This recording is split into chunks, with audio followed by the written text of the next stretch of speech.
এখন একটা খুবই গুরুত্বপূর্ণ খবর, দুবাই ছাড়তে ধন কুবেরদের হুড়োহুড়ি, প্রাইভেট জেটের ভাড়া বেড়ে কয়েক গুণ।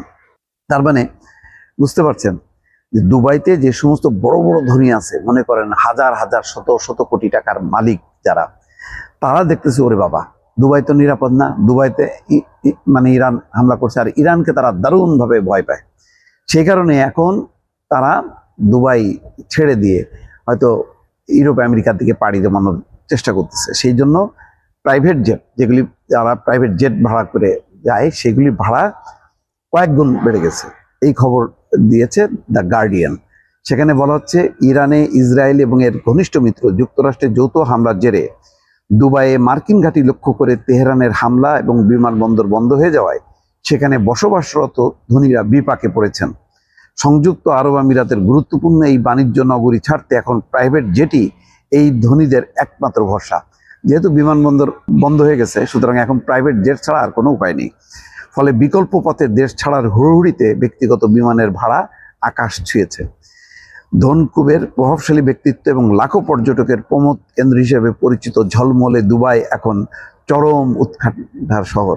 মানে দুবাইতে এসে আগে ভোগ বিলাস করা, আনন্দ উৎসবে মেতে থাকা, ওটা শেষ। এবং এটা একটা বলবো যে একটা উচিত শিক্ষা। যুক্তরাষ্ট্র এবং ইসরায়েলের হামলার জবাবে শুধু দুবাই নয়, মধ্যপ্রাচ্য জুড়ে থাকা মার্কিন ঘাঁটি নিশানা করে ড্রোন এবং ক্ষেপণাস্ত্র ছুটছে ইরান। ইরানের হামলায় দুবাই বিমানবন্দর ক্ষতিগ্রস্ত হয়েছে। শহরটির বেশ কিছু বিলাসবহুল হোটেল এবং গুরুত্বপূর্ণ স্থাপনাও ইতিমধ্যে ক্ষতিগ্রস্ত হয়েছে।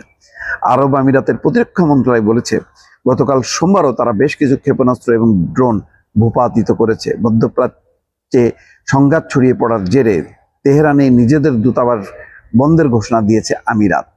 বোঝেন অবস্থা। তারপরও এখন আর ইরানের মানে পিছু হটার কোনো উপায় নেই, এখন তাদেরকে সামনে আগাইতেই হবে। এই পরিস্থিতিতে দুবাই থেকে অনেকে পার্শ্ববর্তী ওমানের দিকে ছুটছেন। গাড়ি চালিয়ে ওমানে যেতে লাগে প্রায় 4.5 ঘন্টা। সেখানে এ পর্যন্ত যুদ্ধের প্রভাব তেমনটা পড়েনি। ওমানের মাস্কাট বিমানবন্দর এখনো চালু রয়েছে, তবে সেখানে ফ্লাইট ছাড়তে কিছুটা দেরি হচ্ছে। বিভিন্ন অনলাইনের টিকিট বুকিং সাইটলাইটের তথ্য অনুযায়ী ওমানের মাস্কাট থেকে ইউরোপগামী অধিকাংশ বাণিজ্যিক ফ্লাইটের টিকিট চলতি সপ্তাহের শেষ পর্যন্ত ফুরিয়ে গেছে। মানে এখন আর টিকিটও পাওয়া যাচ্ছে না। তো দুবাইয়ের ছুটিতে এসেছিলেন রুশ পর্যটক আলেকজান্দ্রা ভাভিলোভা। তিনি জানান অনেক চেষ্টার পর গতকাল রাতে তিনি একটি টিকিট সংগ্রহ করতে পেরেছেন, তবে সেটি ইউরোপের নয়, মাস্কাট থেকে শ্রীলঙ্কার কলম্বোগামী ফ্লাইট। তারপরেও ভরসা যে কলম্বোতে গেলেও প্রাণটা বাঁচবে, এমন একটা অবস্থার মধ্যে পড়ছে।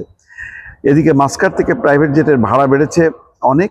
ব্যাপক চাহিদা এবং অস্থিতিশীল এই অঞ্চলে পর্যাপ্ত উড়োজাহাজের অভাবে এই পরিস্থিতি সৃষ্টি হয়েছে।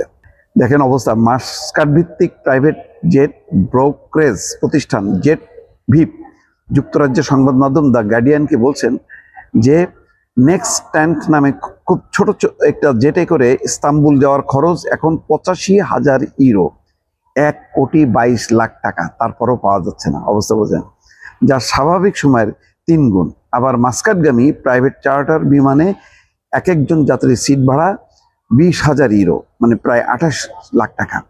এই হচ্ছে অবস্থা। এদের আসলে দরকার ছিল এই মধ্যপ্রাচ্যের এই দেশগুলোকে সাইজ করা দরকার ছিল, কারণ এরা আমেরিকাকে সামনে রাখছে, আমেরিকার সাথে তেল চুক্তি করছে, আমেরিকার তেল নিয়ে চলে যাচ্ছে সস্তায়, আর বিনিময়ে তাদেরকে নিরাপত্তা দিচ্ছে। এই নিরাপত্তা সুযোগে আর এরা ভোগবিলাসে ব্যস্ত। আশা করি যে এবার হয়তো মধ্যপ্রাচ্যের পুরো চালচিত্র এই ঘটনার মধ্য দিয়ে পরিবর্তন হবে। দর্শক।